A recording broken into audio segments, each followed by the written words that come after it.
नमस्कार, स्वागत है आप सभी का आरंभ स्टडी पॉइंट चैनल पर। दोस्तों, प्राचीन इतिहास से संबंधित आज ये हमारा तीसरा वीडियो है।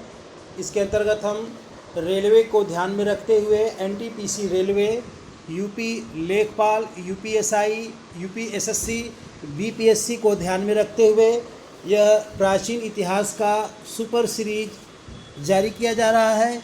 इसके अंतर्गत हमने इससे पहले वाले वीडियो में प्राचीन इतिहास के सिंधु सभ्यता, इंडस सिविलाइजेशन के बारे में पढ़ा। अब इस वाले वीडियो में हम वैदिक सभ्यता और बौद्ध धर्म के बारे में कुछ महत्वपूर्ण प्रश्नों का संग्रह आपके सामने लेकर उपस्थित हुए हैं। जैसा कि स्क्रीन पर दिखाई दे रहा है, इसमें हमने कुछ महत्वपूर्ण क्वेश्चंस को आपके सामने रखा है जो कि प्राचीन इतिहास के प्रमुख प्रश्न हैं और आने वाले किसी भी एग्ज़ाम्स के लिए बहुत ही महत्वपूर्ण हो सकते हैं। शुरुआत करने से पहले आपसे अनुरोध होगा कि आरंभ स्टडी पॉइंट चैनल को ज़रूर सब्सक्राइब कर लें और इसे अपने दोस्तों में व्हाट्सएप और फेसबुक, इंस्टाग्राम के माध्यम से शेयर करना ना भूलें। तो हमारा जो पहला क्वेश्चन है इसमें दे रहा है वैदिक सभ्यता के अंतर्गत कि मानसेहरा, शहबाजगढ़ी, बोगाजकोई तथा जूनागढ़ अभिलेखों में से वह जो ईरान से भारत में आर्यों के आने की सूचना देता है तो वह कौन सा अभिलेख है? तो ये बोगाजकोई यानी एशिया माइनर बोगाजकोई इसमें हमारा सही होगा।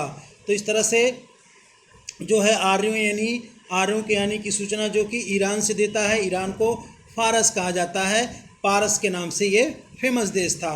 वर्तमान में इसे ईरान कहते हैं, इसकी राजधानी तेहरान है।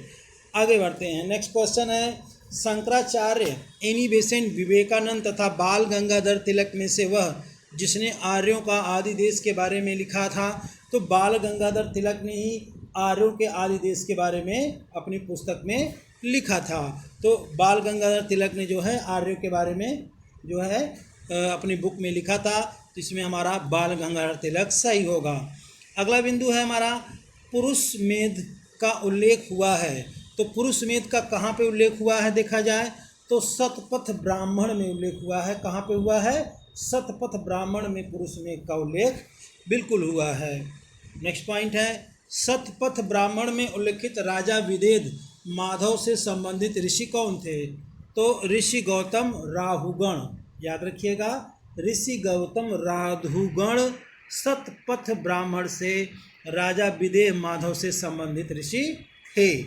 नेक्स्ट पॉइंट है उत्तर वैदिक काल में से आर्य संस्कृत का धुर समझा जाता था। तो अंग को जो है अंग और मगध को उत्तर वैदिक काल में से आर्य संस्कृत का धुर बिंदु समझा जाता था। इस तरह से हमारा अंग और मगध इसमें सही है। नेक्स्ट पॉइंट है गोत्र शब्द का प्रयोग सर्वप्रथम हुआ था। तो गोत्र शब्द का प्रयोग सर्वप्रथम ऋग्वेद में हुआ था। ऋग्वेद में जो है गोत्र का वर्णन देखने को मिलता है हमारा। तो सही हमारा क्या होगा? ऋग्वेद हमारा सही होगा। नेक्स्ट पॉइंट है गोत्र प्रथा की स्थापना हुई थी।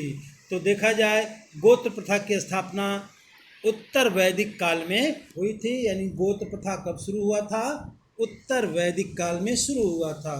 तो दोस्तों, इस तरह से ये काफ़ी महत्वपूर्ण प्रश्नों का संग्रह है। अगर एक से दो बार इस पूरे वीडियो को रिवीजन कर लेंगे तो इतिहास से संबंधित प्रश्न आपके काफ़ी महत्वपूर्ण हो सकते हैं, काफ़ी सही हो सकते हैं। एग्जाम्स में सीधे आपके प्रश्न इससे मिलते हैं। अगला बिंदु दे रहा है इसमें पूर्व वैदिक आर्यों का धर्म प्रमुखतः था। तो पूर्व वैदिक आर्यों का धर्म जो है प्रकृति पूजा और यज्ञ था। याद रखिएगा, पूर्व वैदिक आर्यों का धर्म क्या था? प्रकृति की पूजा करना और यज्ञ विधान करना। अगला बिंदु है ऋग्वेद काल में जनता मुख्यतः विश्वास करती थी। तो ऋग्वेद काल में बलि और कर्मकांड में जनता ज़्यादा विश्वास करती थी। नेक्स्ट पॉइंट है ऋग्वेद में उल्लिखित प्रसिद्ध 10 राजाओं का युद्ध लड़ा गया था।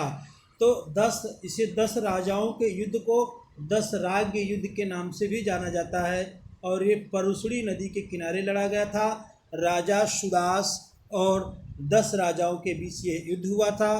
परुशड़ी नदी वर्तमान में रावी नदी को कहते हैं। ठीक है, तो परुशड़ी यानी रावी नदी के किनारे 10 राजाओं का युद्ध लड़ा गया था। अगला बिंदु है सिंधु सरस्वती वितस्ता तथा यमुना में से वह नदी जिसे ऋग्वेद में मातेत्मा, देवीत्मा एवं नदीत्मा के रूप में संबोधित किया गया है। तो याद रखिएगा ये सारे जो शब्द हैं मातेत्मा, देवीत्मा और नदीत्मा, ये सरस्वती नदी के बारे में कहा गया था। सरस्वती नदी के बारे में एक अब जानकारी रखिएगा दोस्तों कि सरस्वती वर्तमान में सूख चुकी है और उसकी सूखी हुई धारा को राजस्थान में जो घग्गर नदी है, राजस्थान और हरियाणा वाले क्षेत्र में उसे कहा जाता है। तो आगे बढ़ते हैं हम लोग। ऋग्वैदिक आर्यों के पंचजन थे। तो जो पंचजन थे उनका नाम क्या है? यदु, दुर्ध, याद रखिएगा, यदु, दुर्ध्यु, पुरु, अनु एवं तुर्वस। ये 5 लोगों का जो समूह था इसी को पंचजन कहा गया। जन का मतलब एक तरह से जनपद के रूप में थे। तो जो है यदु, दुर्ध, पुरु, अनु और तुर्वस जो है ऋग्वैदिक आर्यों के पंचजन कहे जाते थे। अगला बिंदु दे रहा है कि प्राचीन काल में आर्यों के जीविकोपार्जन का मुख्य साधन था। तो शिकार जो है, आर्यों के जीवन का साधन शिकार हुआ करता था, वो शिकार करते थे। अगला बिंदु है ऋग्वेद में उल्लिखित यव शब्द जिस कृषि उत्पाद हेतु प्रयुक्त किया गया है। तो यव जो है जौ के लिए किया गया है, जौ, जो कि वर्तमान में जो है हमारे यहाँ भी जौ की खेती की जाती है। आगे बढ़ते हैं। वैदिक युग में प्रचलित लोकप्रिय शासन प्रणाली की थी। तो वंश परंपरागत राजतंत्रात्मक शासन थी, यानी राजा का बेटा राजा ही होगा। ये वैदिक युग में लोकप्रिय हो गया था, यानी जन्म के आधार पर राज्य की जो है गद्दी की व्यवस्था कर दी गई थी। अगला बिंदु है सभा और समिति को प्रजापति की 2 पुत्रियां कहा गया। तो सभा और समिति ये प्रजापति की 2 पुत्रियां थी, ये कहा गया अथर्ववेद में। किस वेद में? अथर्ववेद में ये बात कही गई। नेक्स्ट पॉइंट है आयुर्वेद अर्थात जीवन का विज्ञान का उल्लेख सर्वप्रथम मिलता है। तो आयुर्वेद यानी जीवन के विज्ञान का उल्लेख जो है अथर्ववेद में मिलता है। ऋग्वैदिक धर्म था तो बहुदेववादी यानी बहुत से देवताओं के कॉन्सेप्ट को लेकर चलता है, यानी ऋग्वैदिक धर्म में बहुत देवताओं को मान्य मिला है, यानी देवताओं की बहुलता देखने को मिलती है। आगे बढ़ते हैं। नेक्स्ट पॉइंट कह रहा है सर्वाधिक ऋग्वैदिक सूक्त समर्पित हैं, यानी ऋग्वेद में जो सूक्त थे सबसे ज़्यादा किस देवता को समर्पित हैं? तो देखा जाए ये भगवान इंद्र को समर्पित हैं। नेक्स्ट पॉइंट है ऋग्वेद में इंद्र के बाद सर्वाधिक संख्या में मंत्र संबंधित है।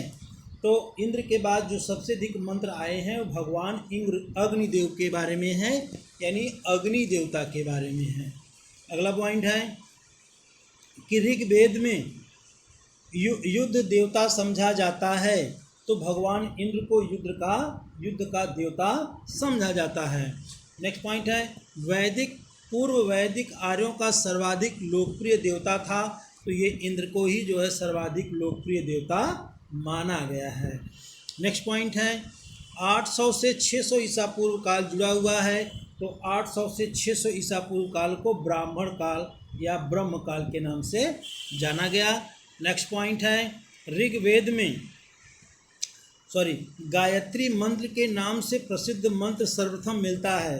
तो गायत्री मंत्र के नाम से सर्वप्रथम मंत्र जो है ऋग्वेद में हमको देखने को मिलता है, यानी ऋग्वेद में गायत्री मंत्र का विधिवत उल्लेख किया गया है। तो इस प्रकार से दोस्तों वैदिक काल से संबंधित हम महत्वपूर्ण प्रश्नों को आपके सामने रख रहे हैं।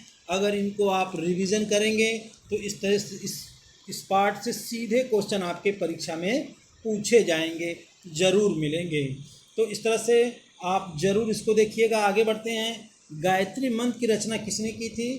तो विश्वामित्र जो है गायत्री मंत्र की रचना की थी। सर्ग, प्रतिसर्ग, वंश, मनवंतर और वंशानुचरित संकेतक है, ये पुराणों के हैं, यानी पुराणों के बारे में ये बात कह रहा है। और पुराणों की संख्या कितनी है? तो कुल पुराणों की संख्या 18 कही मानी जाती है, 18 पुराण है। नेक्स्ट है श्रीमद् भागवत गीता मौलिक रूप से लिखी गई थी। तो ये संस्कृत में लिखी गई है श्रीमद् भागवत गीता। महाभारत जो है मूलतः जानी जाती थी, तो महाभारत को जय संहिता के रूप में जानते थे। आगे बढ़ते हैं। हिंदू पौराणिक कथा के अनुसार समुद्र मंथन हेतु जिस सर्प ने रस्सी का के रूप में स्वयं को प्रस्तुत किया, तो वासुकी को जो है सर्प, जो वासुकी सर्प है उसका रस्सी के रूप में मंथन हेतु प्रयोग किया गया। नेक्स्ट पॉइंट है, अछूत की अवधारणा स्पष्ट रूप से उद्धत हुई थी, तो धर्मशास्त्र के समय में अछूत की अवधारणा उत्पन्न हुई थी। सत्यमेव जयते शब्द कहाँ से लिया गया है? बहुत ही इंपॉर्टेंट क्वेश्चन है, तो मुंडकोपनिषद से लिया गया है, जो कि हमारे भारत सरकार का आदर्श वाक्य है। नेक्स्ट पॉइंट है, सत्यकाम जबाल की कथा जो अनब्याही माँ होने के लांछन को चुनौती देती है उल्लिखित है, तो छांदोग्य उपनिषद में ये कहानी लिखी गई है। नेक्स्ट पॉइंट है, ऋग्वेद की मूल लिपि क्या है? तो ऋग्वेद की मूल लिपि ब्राह्मी है। नेक्स्ट पॉइंट है, वैदिक कर्मकांड में होता का संबंध है, तो होता का मतलब होता है ऋग्वेद से संबंधित है। नेक्स्ट पॉइंट है, आवेस्ता और ऋग्वेद में समानता है, लेकिन आवेस्ता कहाँ से संबंधित है? तो आवेस्ता ईरान से है, पारस से है। इसे पारसियों का प्रसिद्ध ग्रंथ माना जाता है, और हिंदुओं के लिए ऋग्वेद एक प्राचीन ग्रंथ माना जाता है, सबसे प्राचीन ग्रंथ। नेक्स्ट पॉइंट है, वैदिक काल में अघन्या माना गया है, तो अघन्या गाय को माना गया है, गाय को सबसे उच्च स्थान जो है वैदिक काल में मिला हुआ था। आगे पॉइंट दे रहा है, ऋग वैदिक काल के प्रारंभ में महत्वपूर्ण मूल्यवान संपत्ति तो गाय को समझी जाती है, यानी गाय सबसे कीमती वस्तु थी ऋग वैदिक काल में।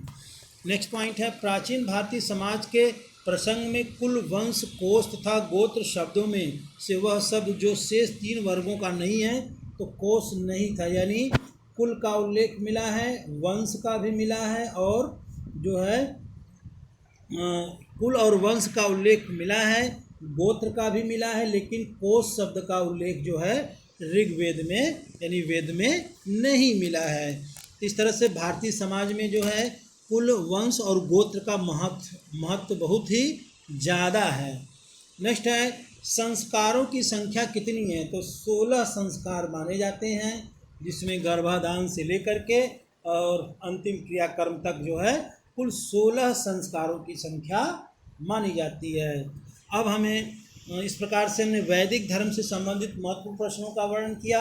अब आगे हम बौद्ध धर्म से संबंधित जो महत्वपूर्ण प्रश्न हैं वो आपके सामने रखने जा रहे हैं।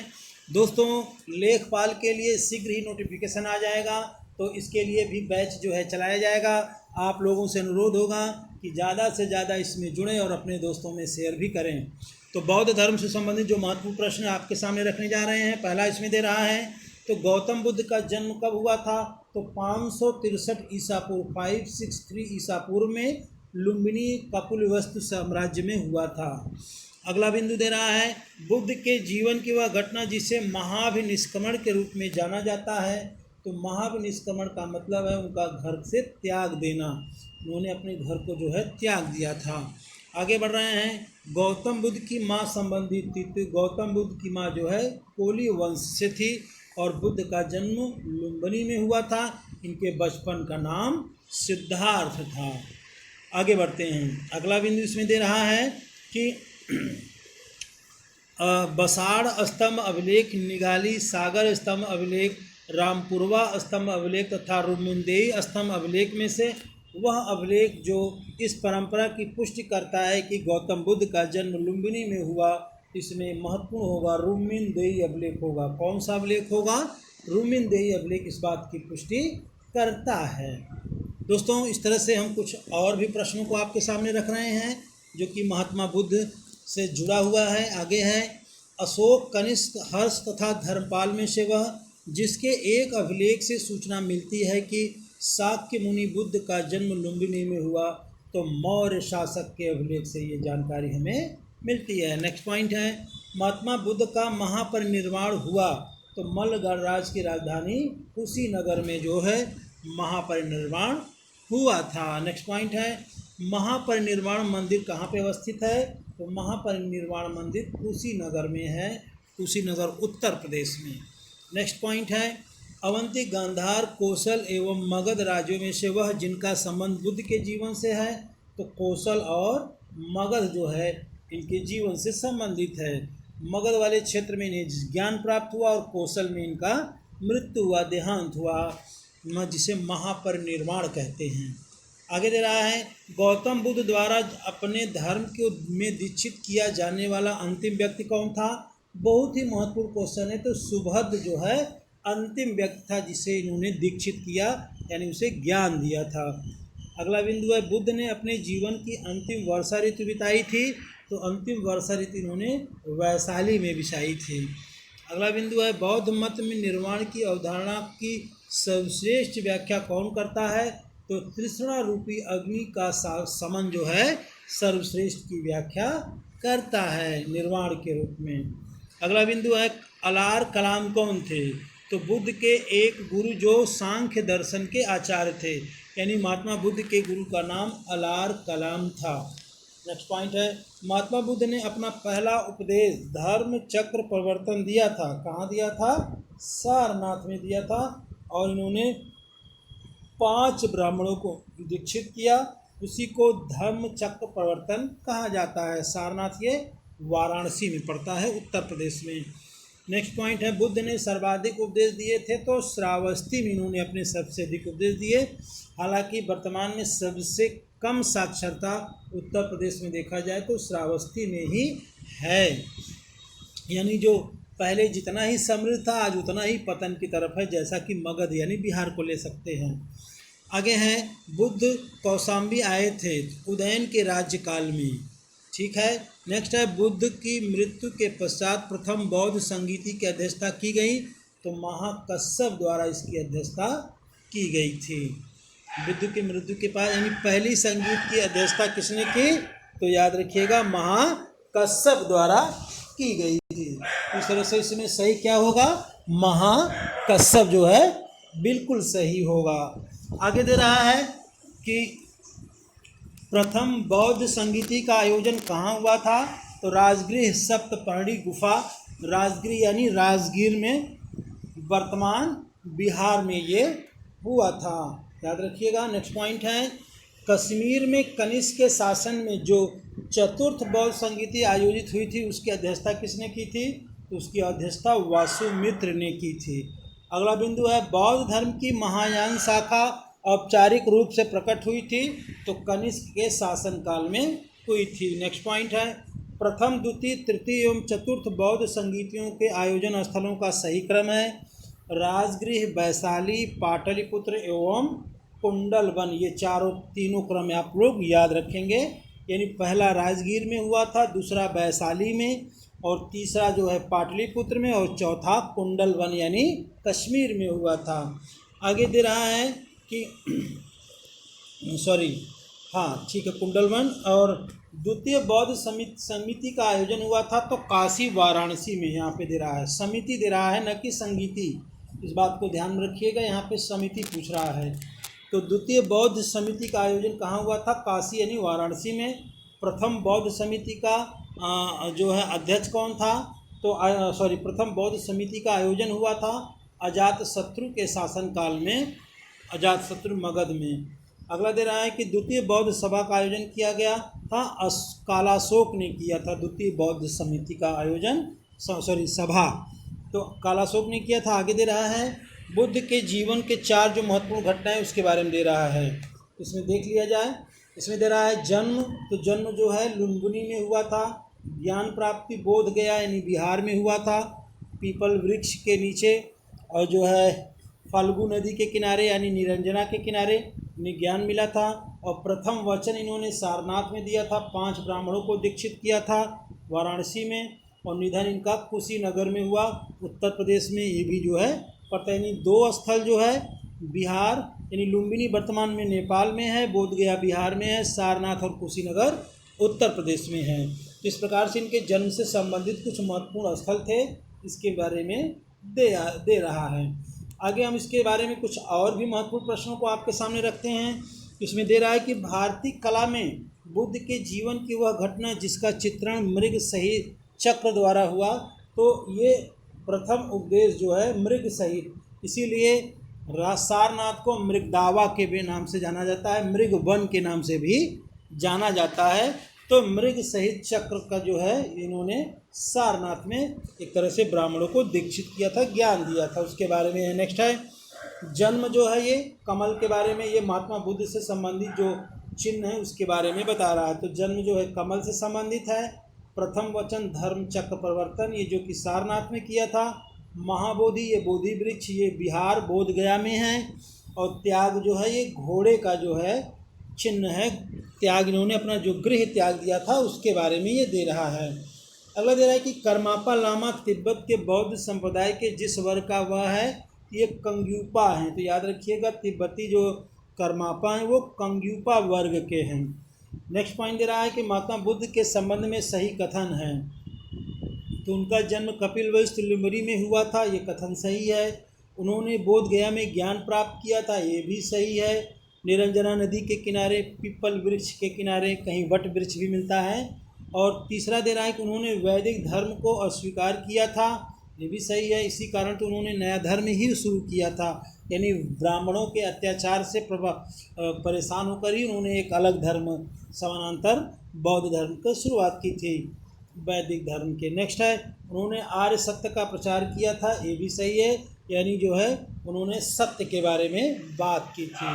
नेक्स्ट दे रहा है कि बोध गया में महाबोधि मंदिर बनाया गया, जहाँ कहाँ गौतम बुद्ध को ज्ञान प्राप्त हुआ था तो वहीं पे महाबोधि मंदिर है। और ये यूनेस्को में भी इसको जो है जगह दिया गया है, ये बिहार में पड़ता है। नेक्स्ट है बोध गया में बोधि वृक्ष को नष्ट कर दिया था, तो शशांक, ये जो है ब्राह्मण शासक था, शशांक ने जो है बोधि वृक्ष को कटवा दिया था। नेक्स्ट पॉइंट है प्रमुख बौद्ध पवित्र स्थल जो निरंजना नदी पर स्थित है, तो इसका नाम है बोध गया। बुद्ध के उपदेश संबंधित हैं आचरण की शुद्धता व पवित्रता से। बुद्ध के जीवन काल में ही संघ प्रमुख होना चाहता था, तो देवदत्त जो है बुद्ध के जीवित रहने पर ही वह संघ का प्रमुख होना चाह रहा था। नेक्स्ट पॉइंट है गौतम बुद्ध ने अपनी मृत्यु के उपरांत बौद्ध संघ के नेतृत्व के लिए नामित किया था, इन्होंने किसी को भी नामित नहीं किया था। आगे दे रहा है अष्टांग मार्ग का संकल्पना अंग है, तो धर्मचक्र प्रवर्तन सुत्त की विषय वस्तु के बारे में अष्टांग मार्ग जो है यानी 8 मार्ग जो है वो दिखाते हैं। नेक्स्ट पॉइंट है गौतम बुद्ध के बारे में कौन सा कथन सत्य है, तो वे कर्म में विश्वास करते थे, आत्मा का शरीर में परिवर्तन मानते थे एवं निर्वाण प्राप्ति में विश्वास भी करते थे। इस तरह से हमारे ये तीनों जो सेंटेंस प्रमुख हैं ये सब सही है, बुद्ध धर्म से संबंधित है। नेक्स्ट पॉइंट है बौद्ध संघ में भिक्षुणी के रूप में स्त्रियों के प्रवेश की अनुमति बुद्ध द्वारा की गई थी, तो स्त्रियों को वैशाली में जो है ये प्रवेश की अनुमति मिली थी। नेक्स्ट है त्रिपिटक क्या है, तो बुद्ध के जो उपदेशों का संग्रह है, 3 संग्रह हैं, सुत्त पिटक, विनय पिटक और अभिधम्म पिटक। तो ये त्रिपिटक यानी 3 पिटक से संबंधित हैं, बुद्ध के उपदेशों का ये संग्रह है। नेक्स्ट है त्रिपिटक ग्रंथ संबंधित है, तो बौद्ध धर्म से संबंधित हैं। अगला है वह बौद्ध ग्रंथ जिसमें संघ जीवन के नियम प्राप्त होते हैं, तो इसे विनय पिटक में दिया गया है, यानी विनय पिटक से संबंधित है। नेक्स्ट पॉइंट है वह बौद्ध साहित्य जिसमें महात्मा बुद्ध के नैतिक एवं सिद्धांत संबंधित प्रवचन संकलित हैं, ये सुत्त पिटक हो जाएगा। और नेक्स्ट है वह बौद्ध साहित्य जिसमें बुद्ध के दार्शनिक सिद्धांत हैं, तो दार्शनिक सिद्धांत अभिधम्म पिटक में हो जाएंगे। किस में हो जाएंगे? अभिधम्म पिटक में हो जाएंगे। अशोकराम विहार स्थित कहाँ पे है, तो ये अशोकराम विहार पाटलिपुत्र में है, ये बौद्ध से संबंधित महत्वपूर्ण स्थल है। नेक्स्ट है विश्व का सबसे ऊंचा कहा जाने वाला विश्व शांति स्तूप कहाँ पे है, तो ये राजगीर बिहार में जो है विश्व का सबसे ऊंचा शांति स्तूप है। आगे दे रहा है बुद्ध की 80 फुट लंबी प्रतिमा को बोध गया में है निर्मित की गई थी, तो जापानियों ने जो है इसको निर्मित किया है। जापान में भी प्रमुख धर्म बौद्ध है। नेक्स्ट पॉइंट है सप्तम स्तूप शब्द मिलता है, तो स्तूप का सबसे पहले उल्लेख जो है ऋग्वेद में मिलता है। अगला बिंदु है सारनाथ, सांची, बोध गया एवं किसी नारा में से वह स्तूप स्थल जिसका संबंध भगवान बुद्ध के जीवन की किसी घटना से नहीं रहा है, वह कौन है, तो याद रखिएगा सांची जो है भगवान बुद्ध की घटना से संबंधित नहीं रहा है। सांची जो है मध्य प्रदेश राज्य में है। आगे दे रहा है कि संसार अस्थिर और क्षणिक है का बौद्ध, जैन, गीता एवं वेदांत में से किससे संबंधित है? तो संसार अस्थिर और क्षणिक का था बौद्धों से ये संबंधित है, महात्मा बुद्ध से संबंधित है। एशिया के ज्योति पुंज यानी लाइट ऑफ एशिया के तौर पर गौतम बुद्ध को जाना जाता है। और इनकी आगे देखते हैं, सर एडविन एर्नॉल्ड की पुस्तक है द लाइट ऑफ एशिया किस पर आधारित है? तो ललित विस्तार पर आधारित है। तो सर एडविन की जो पुस्तक है लाइट ऑफ एशिया किस पर आधारित है? ललित विस्तार पर आधारित है। गौतम बुद्ध को एक देवता का स्थान जिस राजा के युग में प्राप्त हुआ था तो वह कौन है? कनिष्क के शासन में हुआ था। आगे बढ़ते हैं, भारत में पहले जिन मानव प्रतिमाओं को पूजा गया वह थी, तो याद रखिएगा पहले मानव जिसकी पूजा हुई वो महात्मा बुद्ध थे। आगे दे रहा है कि देश में जिस धर्म के लोगों ने मूर्ति पूजा की नींव रखी थी वह है, याद रखिएगा बौद्ध धर्म के लोगों ने ही मानव की पूजा और मूर्ति पूजा की नींव रखी थी। आगे दे रहा है, गांधार शैली की मूर्ति कला में बुद्ध के सारनाथ में हुए प्रथम धर्मोपदेश से संबंध प्रवचन मुद्रा का नाम है, तो इसी को धर्मचक्र प्रवर्तन कहा गया है। बुद्ध की खड़ी प्रतिमा बनाई गई तो कुषाण काल में खड़ी प्रतिमाएं बनाई गई थी।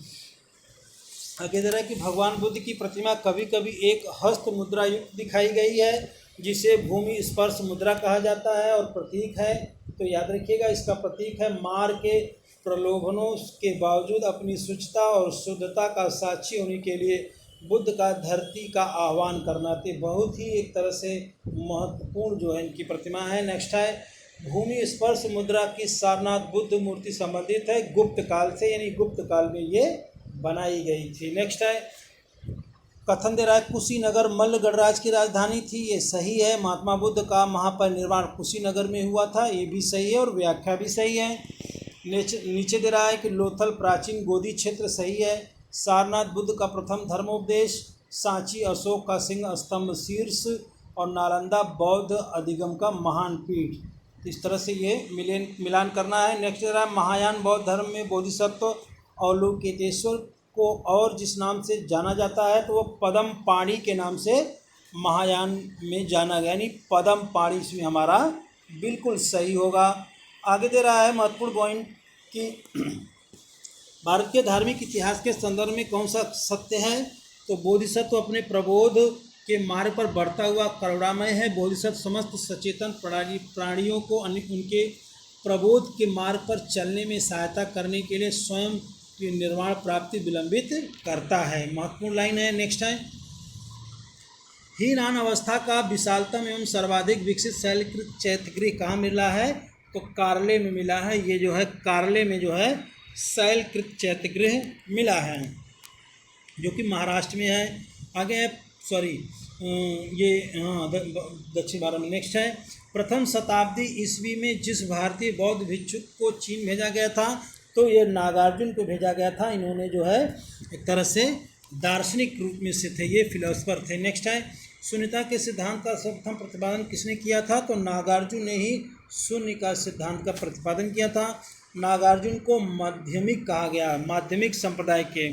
विक्रमशिला वाराणसी गिरनार एवं उज्जैन में से बौद्ध शिक्षा का केंद्र कौन है केंद्र था उस समय, तो ये विक्रमशिला था पाल वंश के आसपास। आगे है, वल्लभी विश्वविद्यालय कहाँ पे है, तो वल्लभी जो है गुजरात में है, याद रखिएगा।